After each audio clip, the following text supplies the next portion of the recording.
Oui, bonjour. Bienvenue au sommet des solutions COP21 ici au Grand Palais. Nous sommes au stand d'énergie 2050. Nous allons parler aujourd'hui d'un sujet clé des négociations. Parce que comme vous le savez, il y a les négociations sur le changement climatique qui se déroulent en ce moment au Bourget.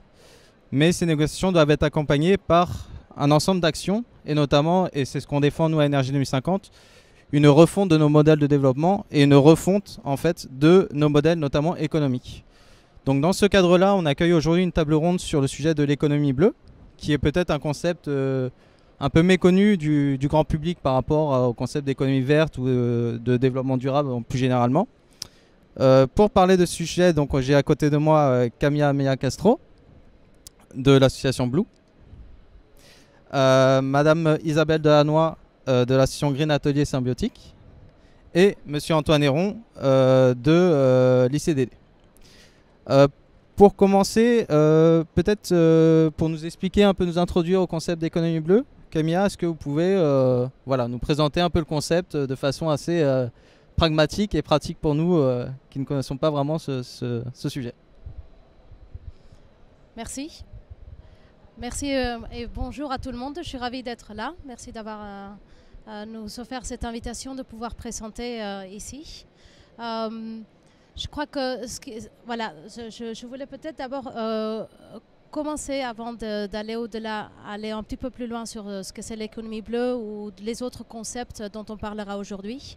C'est de se reposer un peu la question pourquoi on est là. Pourquoi? C'est une question que je pense chacun va pouvoir se faire et chacun aura sa réponse de pourquoi on est ici aujourd'hui au Grand Palais à Paris. Pourquoi il y a la COP21, pourquoi il y a lieu et pourquoi c'est important. On pourrait être convaincu que oui, c'est important parce que l'échauffement climatique est important. Mais ça aboutit à quoi exactement? Je crois que quand on trouve la réponse à ça, on trouve aussi cette réponse de l'importance de faire quelque chose. Et se faire quelque chose est encore très ouvert. C'est le passage à l'action et c'est de croire que des choses qui n'ont pas encore été faites avant, il faut passer à trouver des solutions pas encore faites avant. Voilà, donc l'économie bleue. L'économie bleue, c'est beaucoup de choses en même temps. C'est une réaction, une réponse pour aller au-delà de l'économie verte. L'économie verte existe depuis plus de 30 ans.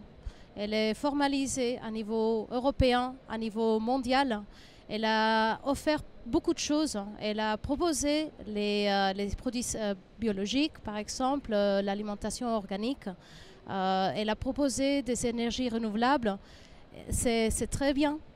C'est pas mal ce qu'elle a réussi à faire. Mais le constat qu'on fait avec l'économie bleue, c'est que ça ne suffit pas. Qu'il faut aller plus loin. Que peut-être il faut aller plus vite, qu'il faut rajouter quelque chose. Donc avec l'économie bleue, on a fait cette analyse. Quand je dis on, je peux préciser. La proposition de l'économie bleue, c'est d'une personne qui s'appelle Gunther Pauli. C'est un entrepreneur, c'est un membre du Club de Rome et c'est une personne qui s'investit beaucoup à transmettre des innovations réelles, des innovations qui existent, qui permettent de changer de modèle économique pour pouvoir travailler à partir de l'abondance, à partir des ressources disponibles localement. On va donner différents exemples aujourd'hui pour proposer des produits, des services compétitifs. Compétitifs, ça veut dire qu'ils ne sont pas nécessairement plus chers simplement parce qu'ils sont écolos, pour répondre aux besoins de base, pour qu'il existe quelque chose où toutes les matières trouvent leur valeur, où le chômage n'existe pas. Si on arrive à croire en ça et à travailler pour effectivement avoir une économie où le chômage n'existe pas, où toutes les matières trouvent ses vraies valeurs, on peut effectivement changer la donne et aller plus loin. D'accord, merci. Effectivement, peut-être qu'on ira un peu plus dans le côté concret des projets pour voir exactement comment ça se transforme en fait au niveau de l'économie. Avant de passer à ça, on va peut-être continuer un peu notre tour de table pour voir un peu la qualité de nos panélistes aujourd'hui. Isabelle, je vous laisse peut-être présenter vos activités et ce que vous faites au sein de votre organisation. Bonjour, alors en fait, moi ça fait une vingtaine d'années que je suis dans le développement durable avec un grand des passages par l'action, des passages par la mobilisation aussi. J'étais par exemple, je portais les positions réglementaires des agriculteurs biologiques pour l'Europe, etc. Donc tous ces mouvements qui sont nés dans les années 70 avec des convictions fortes, des visions du monde fortes, des solutions productives, des solutions économiques.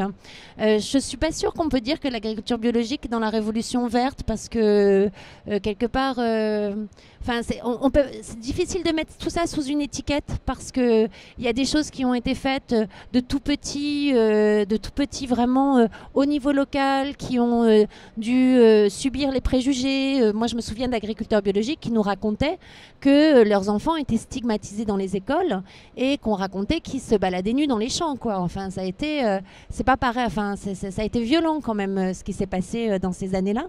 J'ai un peu du mal quand même à mettre tout sous la même bannière en fait à ce niveau-là par rapport à l'histoire. Et ensuite, je me suis beaucoup occupée de l'état des lieux et où j'ai vraiment œuvré à la diffusion de l'état des lieux avec une conviction, à force de lire, de mettre en rapport tous les problèmes écologiques, économiques et sociaux, que les climato-sceptiques, les chercheurs scientifiques climatiques les plus alarmistes, c'est-à-dire ceux qui ont été, comme Jan Swanson, etc., ceux qui ont été à l'origine de la découverte du changement climatique, eh bien, étaient ceux qui avaient le plus raison, puisque finalement, les événements se produisaient depuis 10 ans comme ils l'avaient pressenti. Et c'est-à-dire que ça s'accélérait et qu'en gros, on n'a pas 10 ans pour réagir, on a 10 ans pour réussir.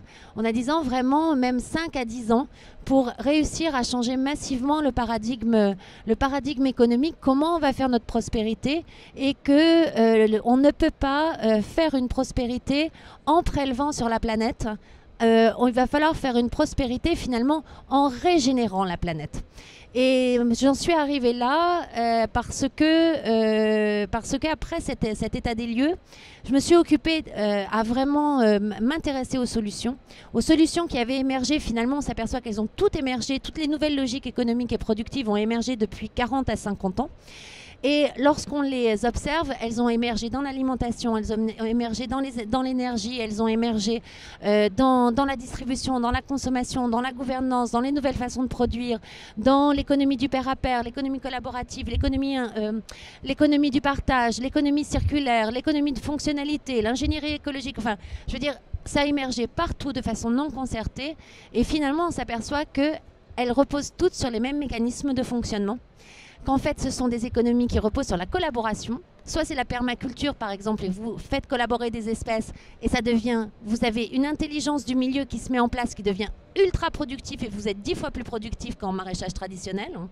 Soit c'est de l'écosystème humain où vous êtes dans des économies contributives, des économies du pair à pair et tout à coup vous faites une voiture, vous concevez une voiture en 4 mois alors que normalement il faut 5 à 6 ans et là c'est pareil, vous avez mis en écosystème une diversité d'acteurs et puis il émerge une intelligence qui fait qu'on est beaucoup plus rentable, beaucoup plus rapide et du coup en fait on se rend compte que toutes ces nouvelles logiques économiques et productives qui ont émergé, elles se structurent de la même façon, elles sont complémentaires, et lorsqu'elles se mettent en synergie, on a une économie de type symbiotique, c'est-à-dire une économie où finalement, quand vous produisez quelque chose, un matériau avec des techniques permacoles, vous restaurez la biodiversité, vous restaurez le sol, vous avez des systèmes qui deviennent plus productifs, vous restaurez les liens humains, et donc en fait, vous croisez la productivité avec la productivité des écosystèmes et avec la productivité humaine.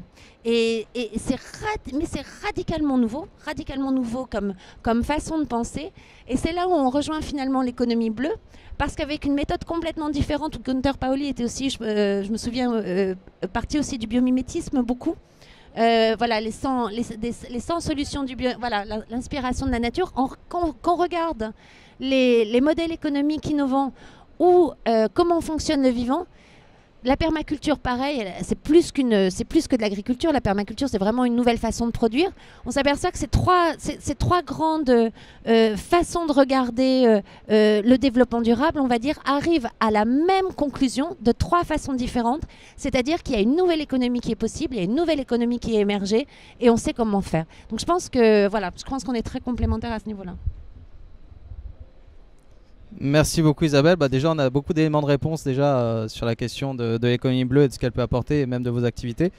Je pense que dans la définition d'un nouveau modèle et d'un nouveau modèle économique, un nouveau modèle social, le citoyen en fait, tous les acteurs ont leur part mais le citoyen joue un rôle particulièrement important et c'est pour ça qu'on est très heureux aujourd'hui d'accueillir aussi Antoine Héran qui est président de l'ICDD Innovation Citoyenne et au Développement Durable. Si vous pouvez nous expliquer un peu vos activités et comment elles s'intègrent justement dans cette thématique. Oui, bonjour. Justement, je suis content de pouvoir exprimer cette approche particulière que nous avons dans notre association. L'idée de départ, c'est que quand une collectivité est face à de grands problèmes, de graves problèmes, il n'y a pas d'autre solution que de mobiliser tout le monde. On a trop tendance à tout attendre des dirigeants ou des spécialistes et des experts. Or, les experts, à trop attendre, on finit par ne pas trouver à temps les solutions dont on a besoin. Alors que sur le terrain, il y a des gens qui ont déjà des solutions toutes prêtes, mais on ne les entend pas. Donc notre idée a été d'être à l'écoute attentive de tout ce qui émerge du terrain. On est une équipe d'ingénieurs et de spécialistes en innovation participative qui ont une longue expérience de l'écoute des idées du terrain dans les entreprises. Et on a transposé ça dans les territoires. Comment dans un territoire donné, des gens ont déjà toute une série de solutions qui sont pertinentes. Alors qu'est-ce qu'on s'est rendu compte? C'est que on était parti au départ sur la notion de puissance des idées simples. C'est-à-dire que les gens simples ont des idées simples. Les ingénieurs ont des idées compliquées parce qu'ils sont en bac+10, c'est forcément un peu compliqué. Ça coûte cher, c'est long à mettre en œuvre, ça réussit de temps en temps. Mais il se trouve que sur le terrain, les idées sont simples. Et donc, ce qui est curieux, c'est que cette simplicité qui souvent est méprisée est une simplicité très puissante. Donc on méprise à la fois la simplicité et la puissance, ce qui est très néfaste. Donc nous, on a décidé de mettre en avant au contraire la puissance de la simplicité. Alors je vais donner un exemple tout simplement et qui va rejoindre ce qu'on vient de dire sur l'économie symbiotique ou l'économie bleue. C'est, vous savez qu'on est tous devant des problèmes importants en termes de logement. Par exemple, c'est un problème dans toute l'humanité, dans toutes les sociétés, il y a des problèmes de logement, que ce soit autour des villes, chez nous, ou dans les, comment dirais-je, dans les favelas, etc. Bon, il y a énormément d'enjeux de logement. Et il se trouve que dans le Nord-Pas-de-Calais, en France, quelqu'un a décidé de se lancer dans la construction de logements à partir de forêts qu'il entretient sérieusement. Il traite son bois au départ, il avait des scieries qui étaient tenues par des gens qui étaient en insertion pour rechercher du travail. Il est formé au travail de sciage. Et ce bois de construction, il s'en sert pour construire des maisons avec de la terre et de la paille. C'est vraiment des méthodes anciennes qu'on retrouve aujourd'hui. Et il rend les maisons vraiment passives avec un toit végétalisé de manière relativement simple et pas plus chère qu'une maison ordinaire. Et donc les chantiers de construction sont des chantiers aussi d'insertion. Il y a quelques maçons professionnels avec autour d'eux des gens qui veulent apprendre à maçonner et à construire des maisons.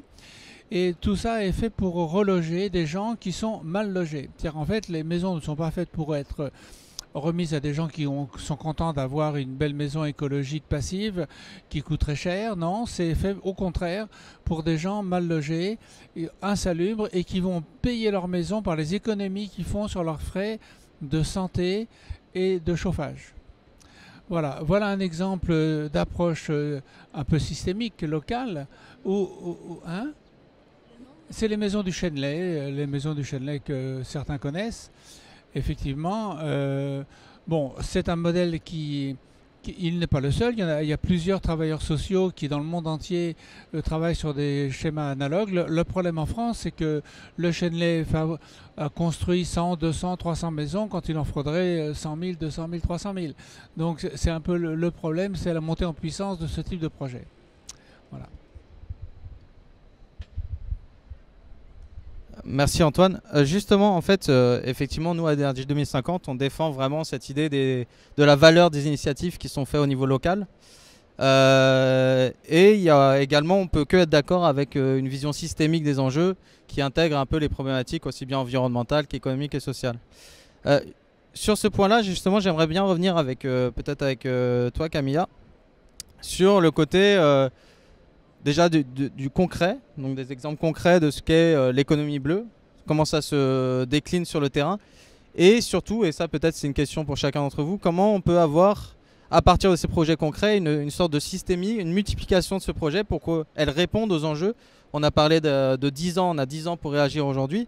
Comment, selon vous, l'économie bleue peut justement s'étendre et répondre à cette transformation dont on a besoin, en connaissant toutes les pressions qu'il y a, pression démographique, pression économique du développement d'un certain nombre de pays, avec un certain nombre d'effets de verrou sur l'économie qui font que finalement on a pas mal d'inertie, donc c'est difficile, c'est des systèmes qui sont difficiles à changer.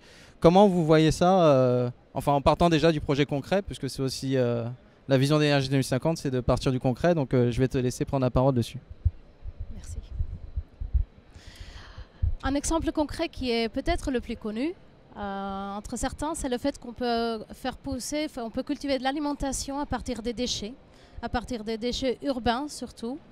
C'est-à-dire on peut cultiver des champignons, des pleurotes, avec le marc de café, les déchets qu'on a quand on prépare son café, on prend 0,2% du café pour en faire une boisson et le reste on considère comme déchets.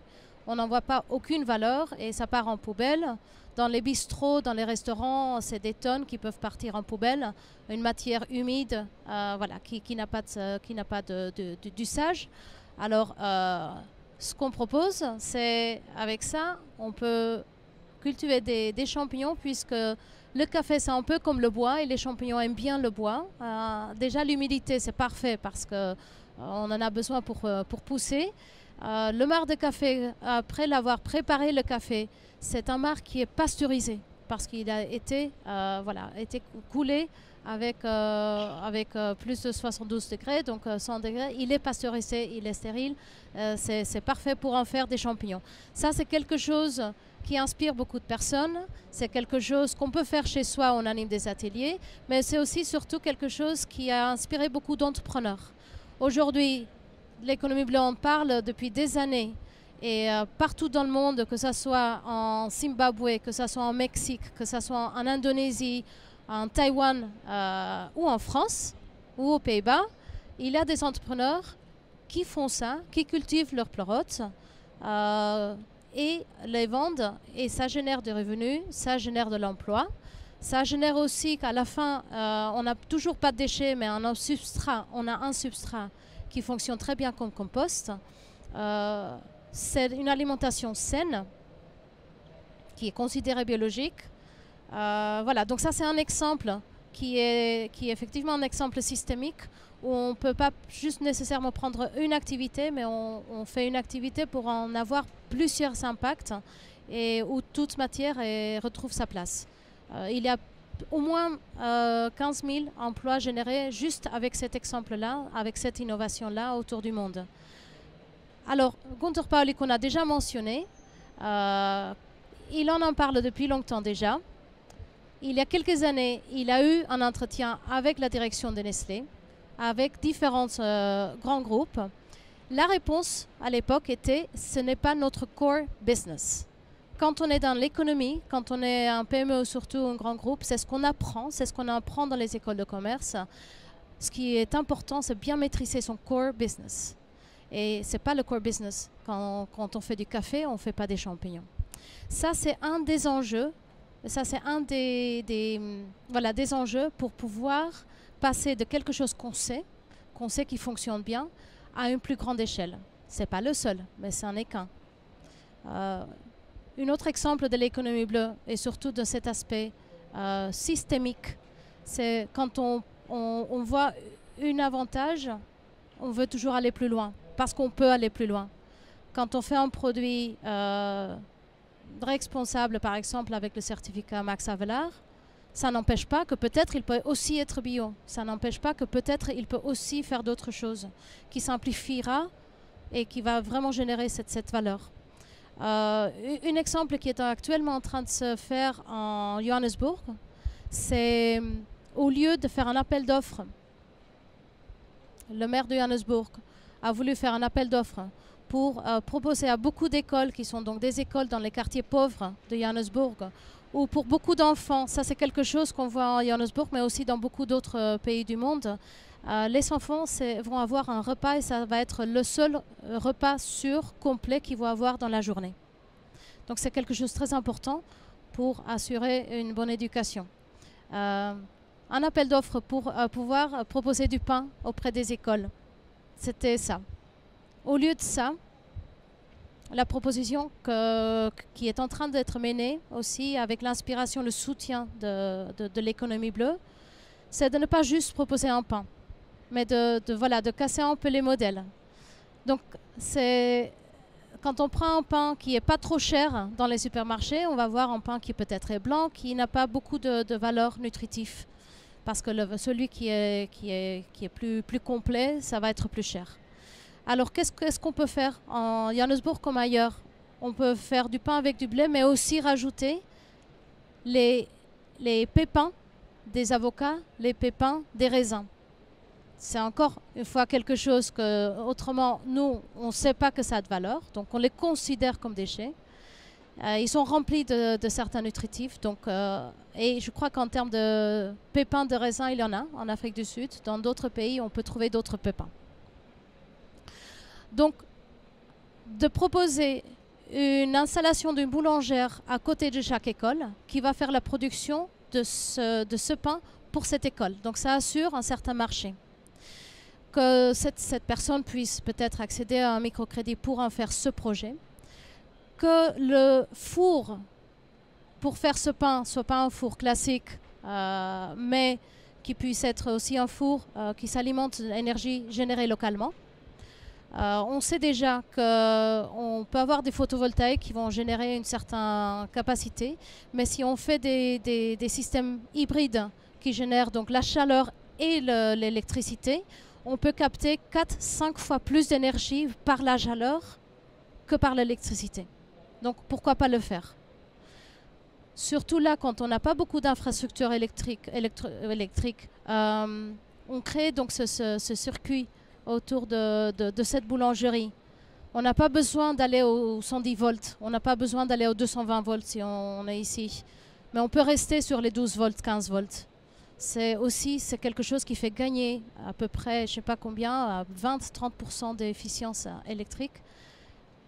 Quand on fait ça, à chaque fois on va plus loin. Quand on fait ça, quand on n'a pas besoin d'aller à 110 volts, on n'a pas besoin de mettre des câbles de cuivre. Parce que qu'est-ce qui se passe dans les bidonvilles en Afrique du Sud comme ailleurs? Les câbles, c'est intéressant. Si ça se met en place, on peut les prendre. Si au lieu de ça, on met des câbles, on fait un circuit d'électricité avec l'aluminium, c'est beaucoup moins cher. Et les gens vont les laisser tranquilles. Ça ne va pas intéresser les gens. Voilà, donc ça c'est un exemple de pouvoir générer beaucoup d'emplois, de générer un produit qui est sain. C'est une économie qui est aussi basée avec la proximité, permet aussi cette relation entre le producteur et ses clients, qui va aussi permettre de développer peut-être d'autres choses, de pouvoir bien répondre à la demande et pouvoir développer aussi plus, pas juste pour les écoles, mais pour les habitants du quartier, etc. etc. Ce qu'on se rend compte qu'avec cette approche, donc ça c'est un exemple du systémique. Et avec cette approche systémique, avec cette approche d'une relation client-fournisseur de proximité, ça donne une économie qui est beaucoup plus robuste. Donc aujourd'hui, c'est très sympa, cette solution que je parle, que j'explique. Mais dans 4 ans, 5 ans, il y aura peut-être d'autres choses dont on aura besoin. Il y aura d'autres enjeux dont aujourd'hui on n'était pas conscient. Et c'est très important de rester créatif et rester ouvert et d'avoir cette relation de proximité au lieu d'avoir des relations fournisseurs qui sont des très grands groupes qui ne permettent pas une relation autre que juste une négociation forte et pas humaine. Voilà, donc cette proximité, cette solution robuste de plusieurs acteurs en relation directe, c'est quelque chose qui va donner une économie plus forte. Merci beaucoup Camilla. Justement dans cette vision un peu de l'économie comme un écosystème finalement où chaque chose a sa valeur et rien ne se perd. Là on parlait du niveau local, alors peut-être je me tourne vers les autres intervenants. Comment vous pensez que ce type d'approche peut marcher à un niveau, justement toujours pour répondre aux enjeux globaux auxquels nous faisons face, peut s'étendre à un niveau global et s'intégrer dans les systèmes économiques actuels où il y a, comme je disais tout à l'heure, une forte inertie. Voilà, comment cette solution peut vraiment répondre aux besoins auxquels nous faisons face? Est-ce que peut-être... oui. Merci. Mais en fait, on s'aperçoit que, en effet, chaque territoire, chaque microsystème a des ressources et qu'on va mettre en synergie. Et quand on les met en synergie comme ça, on a un développement des emplois. Quand on assure les besoins fondamentaux en fait, de la population, il se crée un développement économique qui est créateur de 2 à 4 fois plus d'emplois en fait, sur le territoire. Et finalement, comment on arrive à mettre... On s'aperçoit que les modèles qui fonctionnent, qui arrivent à cette intensité de prospérité générée, eh bien, c'est en effet systématiquement les endroits où les gens sont en contact direct et sans domination, où ils arrivent à collaborer, où finalement... chacun trouve dans les différences de l'autre une complémentarité et c'est comme ça en fait qu'ils vont croître ensemble. C'est un phénomène de symbiose. Et c'est très important qu'ils restent tous différents. Parce que sinon, on ne trouve plus dans les différences la complémentarité, on rentre concurrent. Donc il ne faut pas que ça s'homogénéise. Et c'est là où ce qu'on peut imaginer, c'est en ça où je pense, on commence à avoir... C'est difficile parce qu'on est en pleine mutation, donc il faut pousser un peu la prospective loin pour se dire ce qui serait possible, mais on ne l'a pas encore. C'est qu'on s'aperçoit finalement que les territoires ou les entreprises assurent leurs besoins fondamentaux à un endroit donné, mais avec une spécificité qui est liée au climat, qui est liée aux espèces qui peuvent pousser, qui est liée au sol, qui est liée à l'identité culturelle, qui est liée au savoir-faire traditionnel qui se sont toujours développés dans cette région. Et donc, ils arrivent à arriver dans des autonomies importantes de leurs besoins. Je pense à un quartier Eva Lanxmer aux Pays-Bas, 900 personnes. Ils sont autonomes énergétiquement, ils sont zéro déchet. Ils ont fait leur station d'épuration, en fait, c'est des roseaux, c'est des nénuphars, donc c'est un paysage qu'ils ont transformé en paysage, c'est un parc. Leurs égouts pour absorber les eaux de pluie, eh bien, en fait, ils ont canalisé ça en ruisseau et ils en ont fait une baignade naturelle. Ils ont fait des bacs de rétention d'eau qu'ils ont aussi filtrés. Et puis, c'est la piscine l'été où tout le monde se retrouve. Et puis, toutes ces eaux-là, elles sont les eaux noires des toilettes. Ils les biométhanisent avec les déchets alimentaires et ça fournit une partie de l'énergie des habitants. Ces eaux-là, elles sont utilisées aussi, les résidus, pour faire de l'agriculture qui, elle, est aussi, et notamment conduite les vergers, etc., de façon paysagère, ce qui fait qu'en fait, on a créé à partir de rien, de l'intelligence humaine, du soleil, de l'eau, un véritable Éden. Et ça s'est fait en moins de 10 ans.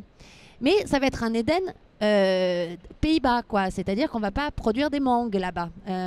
Et on ne va pas produire du café, on ne va pas produire... Et en fait, donc, il y a des échanges internationaux qui se produisent, qui peuvent être tout à fait durables sur les spécificités de chacun. Donc chacun a tendance à assurer ses besoins fondamentaux propres. Et les matières beaucoup plus rares, on s'aperçoit qu'elles peuvent, sans problème de durabilité, faire le tour de la planète. En fait, si vous voulez, plus un matériau est dense en information ou en matière, comme des céréales, comme des épices, comme aussi tout simplement le code source d'une éolienne, par exemple. Ça, il n'y a aucune matière, c'est de l'information pure, ça peut faire le tour de la planète. Voilà. Et ça peut s'échanger. Le métal, c'est de la même façon. On s'aperçoit que c'est des circuits longs. Et les ordinateurs, les composants, etc. On peut faire ça sur le tour de la planète. Par contre, tous les besoins fondamentaux, plus c'est riche en eau, moins c'est dense, plus c'est riche en eau et en air, eh bien, plus les échelles se rapprochent. C'est comme ça que du bois énergie, par exemple, va être à 30 km sinon ce n'est plus énergétiquement intéressant. S'il est transformé en pyrolysé, on va atteindre 100 km. Du bois construction, on va avoir du 10 à 150, 200, 300 km, où là ça devient intéressant. Parce que le bois construction a une intelligence du matériau que n'a pas le bois énergie, par exemple. Voilà. Et donc on peut vraiment imaginer que demain, on vienne à une structuration économique qui soit comme des villes franches, des villes autonomes, des territoires autonomes sur leurs besoins fondamentaux, mais ultra connectés numériquement. Voilà, ultra connectés numériquement, c'est-à-dire moderne, au niveau local et au niveau global, avec des échanges internationaux sur tout ce qui est dense en information. Donc, vous pouvez imaginer une ville structurée avec un Fab Lab au milieu, qui ait la capacité de fabriquer ces éoliennes, ça commence à Nanterre le fait par exemple, à partir de codes sources qui ont été fabriqués par les internautes de la planète entière et qui va la fabriquer localement. Voilà. Et des outils, des agroécologistes locaux qui ont des besoins très particuliers en matériel agricole, eh bien, liés à leur sol, liés à leur relief, liés aux cultures qu'ils font, etc., pourraient aussi être complètement solutionnés par des Fab Labs locaux. Et dans ces endroits, on a une vraie porosité entre ce qui est producteur, consommateur, concepteur, investisseur, parce qu'on le voit bien, il y a ce qu'on voit émerger, c'est des ateliers où ce qu'on produit, on l'apprend aussi. Du coup, il y a des choses où et souvent on s'organise en association ou en coopérative.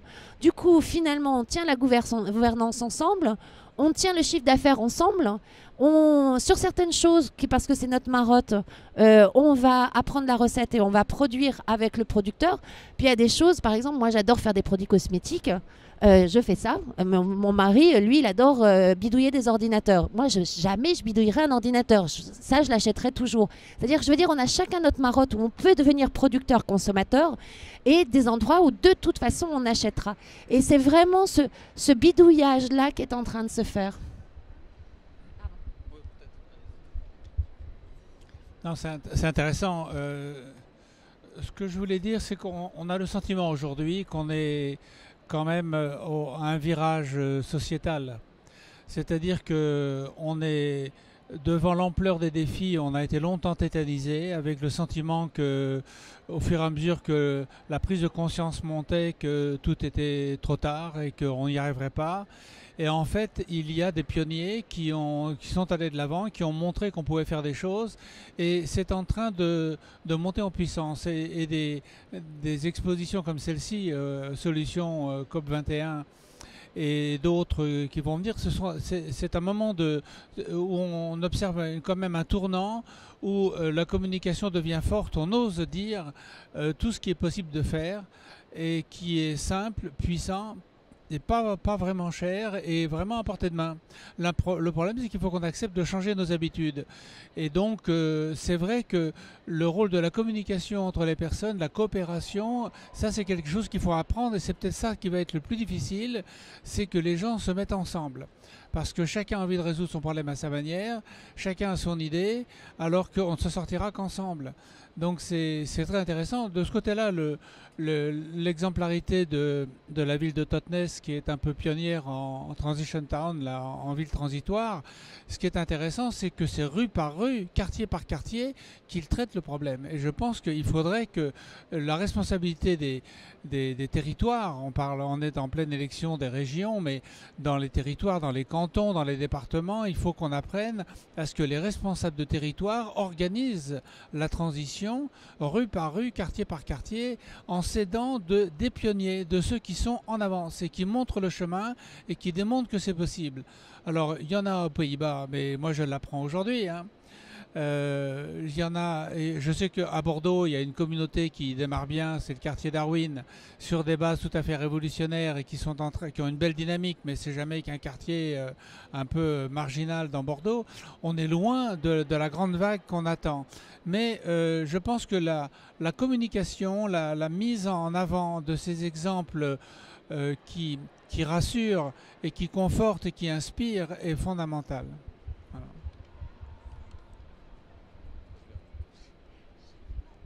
Merci beaucoup. Effectivement, on voit déjà un point important, c'est qu'il faut insister sur les opportunités d'agir pour sortir un peu de la fatalité, notamment quand on entend tout ce qui se passe sur le changement climatique, les négociations qui traînent un peu, les chiffres qui sont assez alarmants, mais les opportunités d'agir, elles sont nombreuses, elles sont multiples, donc il suffirait juste de les démultiplier et de les mettre à l'échelle.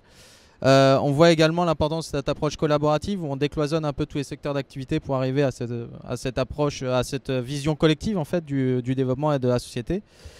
Et également le côté où on réduit un peu la chaîne logistique puisqu'on a une approche un peu plus locale avec des effets, puisqu'on est sur la solution COP21 sur les changements climatiques, des effets en termes de réduction de gaz à émissions d'effet de serre. Voilà, juste j'aimerais bien, puisqu'on parlait aussi de réutiliser les déchets des autres pour produire. Là, tu as un bouquin donc, de Gunther Pauli, si j'ai bien compris, que tu pourrais nous présenter et aussi nous dire un peu comment il est fait, parce que c'est assez intéressant. C'est encore un autre exemple. Et ce dont on parle, donc chacun dans nos mots, mais effectivement, c'est l'importance d'avoir des nouvelles solutions, l'importance de faire émerger des nouvelles solutions ensemble. Donc c'est cet aspect systémique et c'est cet aspect de créativité qui est tellement importante. C'est quelque chose que les scientifiques aussi ont trouvé. Donc il y a l'aspect symbiose dans la nature et il y a aussi cet aspect autopoïèse. Et l'autopoïèse, c'est quelque chose proposé par Maturana et Varela, deux scientifiques de neurosciences, dont Varela était ici à Paris, au Polytechnique, qui ont expliqué comment ce phénomène de création, cette capacité d'un organisme de auto-générer des nouvelles solutions, comment ça fonctionne et comment ça pourrait être fait. C'est la nature qui est en action et c'est la nature en science. Donc ça, c'est quelque chose qui inspire certains de nous. Mais ce n'est pas important de connaître la science, d'être un neuroscientifique. Ce qui est important, c'est de le faire. Et ça, c'est quelque chose dont eux et nous, on en est convaincus. Alors, comment faire? Comment faire? Par beaucoup de choses, par les villes de transition, par des ateliers de formation, etc. Le livre que je vais présenter ici, c'est aussi une autre façon de proposer ce passage à l'action. C'est un livre qui est il est écrit par Gunther Pauli. Ce sont des fables, puisqu'on parle des choses que quand on les explique, on dirait oui, mais c'est pas possible parce que c'est pas notre core business. Non, c'est pas possible parce que il faut le breveter d'abord, on peut pas le breveter, on peut pas avancer. C'est pas possible pour beaucoup de choses. Donc en termes d'adultes, on a beaucoup de raisons pour dire que c'est pas possible. Si c'est possible et si c'est déjà fait. Donc, dans ce livre, il y a 5 histoires, 5 fables qui racontent donc, des innovations déjà faites. Et dont je parlerai d'un qui est donc l'histoire de ce petit singe. Parce que le singe, il fait du papier avec la pierre. Et on dirait, bah non, mais comment ça fonctionne? On a besoin des celluloses, on a besoin des arbres pour en faire. Bah exactement, il a une invention qui est récente, à niveau industriel depuis 2013, depuis fin 2013, une production de papier faite à partir de la pierre. Et ce livre, effectivement, c'est un livre qui est fait à partir de la pierre. On peut le prendre, on peut prendre un verre d'eau, on peut le mettre dessus et il n'y a rien qui se passe. C'est une façon d'expliquer que oui, c'est un papier et effectivement, il n'y a pas de cellulose. Quand on le plie, il ne s'écrase pas, il ne s'abîme pas. Voilà, c'est du vrai. C'est du vrai. Mais qu'est-ce que c'est ça, ce papier de pierre? Le papier de pierre, donc c'est peut-être tout d'abord, puisqu'on est ici au Grand Palais avec les jours de la COP21, c'est un papier qui est fait à partir de 100% des matières qui autrement auraient été des déchets.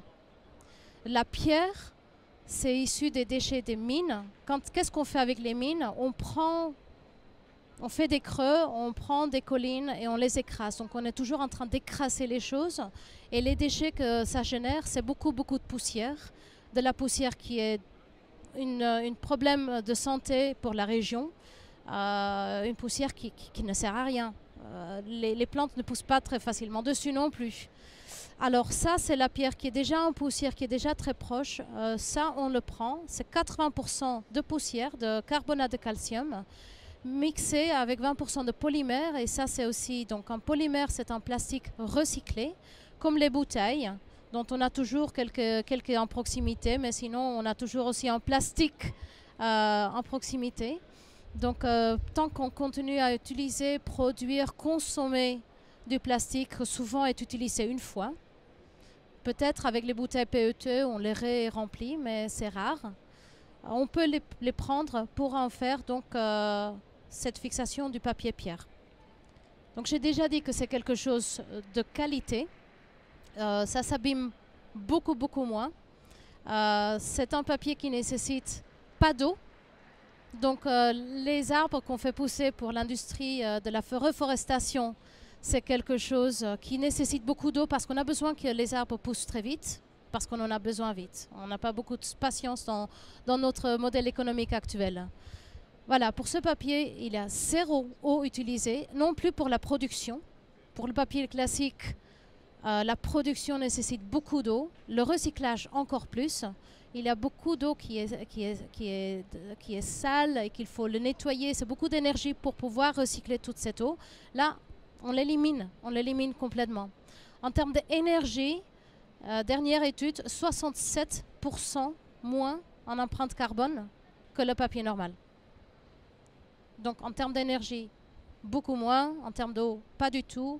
Les arbres, ils ne sont pas faits pour faire des papiers. Les arbres sont faits pour la nature, pour notre biodiversité, pour cohabiter avec d'autres choses, pour générer le sol, pour générer l'oxygène. Donc on peut laisser ça.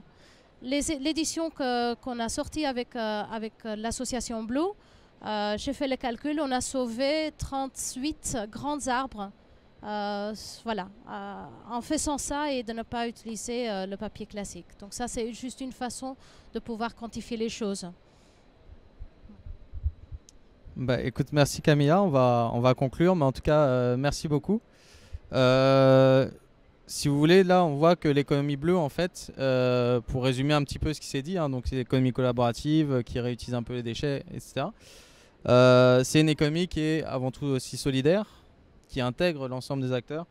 Une économie qui s'intègre aussi dans la protection de l'environnement, alors également dans la thématique du changement climatique et dans la préservation des ressources naturelles, puisqu'on réutilise des choses qui ont déjà été extraites.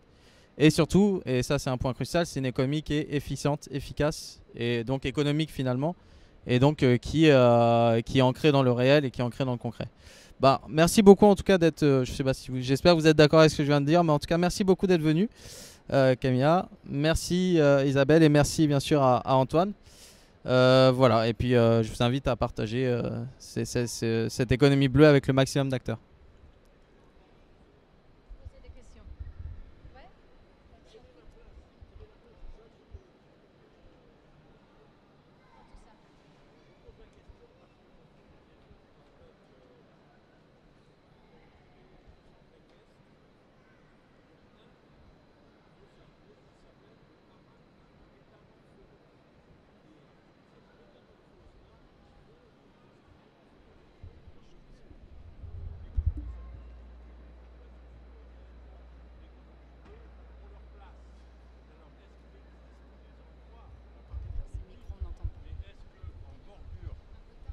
Oui, pardon, excusez-moi.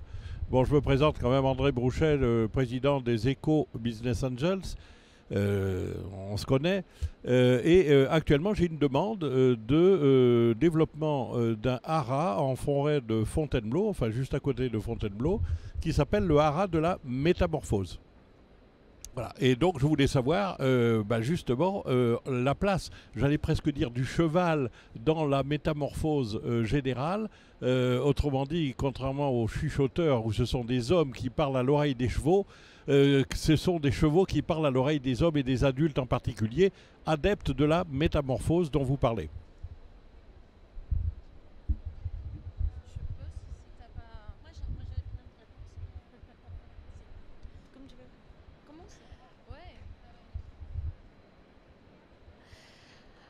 Une première partie de réponse, parce qu'on peut répondre avec différentes façons. Ma première partie de réponse serait une réponse conceptuelle, puisque l'économie que j'envisage, c'est une économie où tous les règnes ont leur place et dont tous les règnes sont effectivement reconnus dans leur capacité de coexister. Je parle des règnes donc, où l'animal en fait un, le végétal, où on a beaucoup d'attention aussi, en fait partie, où les bactéries, c'est une autre règne, où les champignons, je simplifie une version des biologistes qui risque d'être plus compliquée, et le cinquième, c'est les algues. Donc, une économie où vraiment tout puisse trouver sa place, c'est la cohérence entre ces règnes. Donc pour moi, c'est une partie de réponse conceptuelle et plutôt visionnaire et de pragmatisme. Après il y a l'aspect gestion des matières. Comme nous, on a besoin de manger quelque chose, on a certains besoins aussi de se loger, on a aussi des déchets congénères et comment ça peut s'intégrer dans les différents aspects biologiques. Et là, il y en a plein de réponses. En termes de déchets humains, le terra preta, c'est quelque chose qu'en Europe de l'Ouest, on est en train de travailler de plus en plus. Donc ça, c'est les déchets humains. Pourquoi pas les déchets de cheval, etc. Donc voilà, ça serait les éléments que je pourrais rajouter. En fait, la plus-value de l'animal, elle commence à arriver dans plein de villes où on s'aperçoit que finalement l'animal, il est très bon pour les petits transports parce que il est très agile. À New York, par exemple, la garde montée est meilleure pour je vais utiliser on va se croire dans pour suivre les bandits dans les ruelles, pour pouvoir sauter une barrière, un obstacle, aller à Central Park, etc. Ce que en fait, et aller vite, ce qu'une voiture ne sait pas faire, une moto ne sait pas faire, un vélo ne sait pas faire. Voilà, il n'y a que le cheval qui sait le faire. On s'aperçoit qu'il y a des villes comme Ungersheim, mais il y en a plein qui sont en train de passer à ça en France, mais ailleurs. Eh bien, l'animal, il est, notamment le cheval, il est bon pour faire les boueurs. Donc, il va prendre les déchets des habitants, les déchets verts, etc. Par exemple, au cours de la journée. Il génère moins d'embouteillages. Il génère surtout moins d'énervement au volant, parce qu'on s'est aperçu que les gens regardaient les chevaux et que ça les apaisait plutôt qu'un camion déboueur. Voilà. Donc il fait ça la journée, à certaines heures de la journée, mais le matin, dans des villes moyennes, il faut vraiment que ce soit au niveau du quartier. Il a tendance, on l'utilise pour le transport scolaire, et du coup les enfants sont super contents. Et c'est pareil, ça provoque ça pacifie en fait le trafic routier, et du coup les parents ont tendance à dire mais c'est très mobile, donc il peut, c'est pas l'arrêt de bus et machin, etc. C'est comme un pédibus qui va plus vite, quoi. C'est-à-dire que chacun a son arrêt selon là où habitent les gens, et on fait passer le cheval. Donc il fait ça le matin, ensuite il s'occupe des déchets verts. S'il est traité de façon biologique, du coup ses excréments peuvent rentrer dans les cultures, et dans les endroits où on a de l'épuration végétale ou de l'épuration des eaux végétales ou de l'infiltration des eaux par les végétaux, en fait ça produit du fourrage. Ça produit du fourrage pour ces animaux. Et donc finalement, on a un système qui devient extrêmement organique, et où l'énergie qui est amenée ou dont on a besoin pour les panneaux solaires, les éoliennes, etc., c'est uniquement pour des machines vraiment ultra performantes, comme surtout les machines qui fonctionnent à l'électricité, qui ne pourront jamais autrement fonctionner qu'à l'électricité en fait. Et du coup, ça réduit énormément les besoins des équipements en énergie renouvelable, parce qu'on va utiliser la multifonctionnalité liée à l'animal, la multifonctionnalité liée à ce que je vous disais, un parc végétal qui va en même temps fournir du fourrage et épurer les eaux, etc. Et tout ça, ça rentre en synergie. Mais on s'aperçoit que les potentiels sont illimités. Voilà. J'ajouterais juste un mot, c'est la relation de l'homme à l'animal et de l'animal à l'homme. L'animal peut guérir des hommes de leur folie quelquefois, hein. Donc il y a des métamorphoses inattendues venant des chevaux pour les hommes. Alors, je suis un peu désolé d'écourter le débat. Après, vous êtes chez vous ici, vous avez le stand. Je crois qu'il y a une table ronde, mais vous avez une autre salle derrière, donc vous pouvez y aller et continuer à discuter. Le seul problème, c'est que nous, on doit partir au Bourget avec le cameraman, donc c'est pour ça que je suis un peu obligé d'écourter.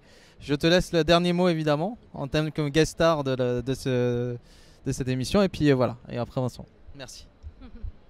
Juste le dernier mot. Cette édition, c'est une édition spéciale, c'est une édition limitée. C'est le seul livre en papier pierre qu'on trouve en Europe actuellement. Et effectivement, il est disponible ici aussi pour vous aujourd'hui si vous voulez en procurer un. Voilà. Merci à tous encore.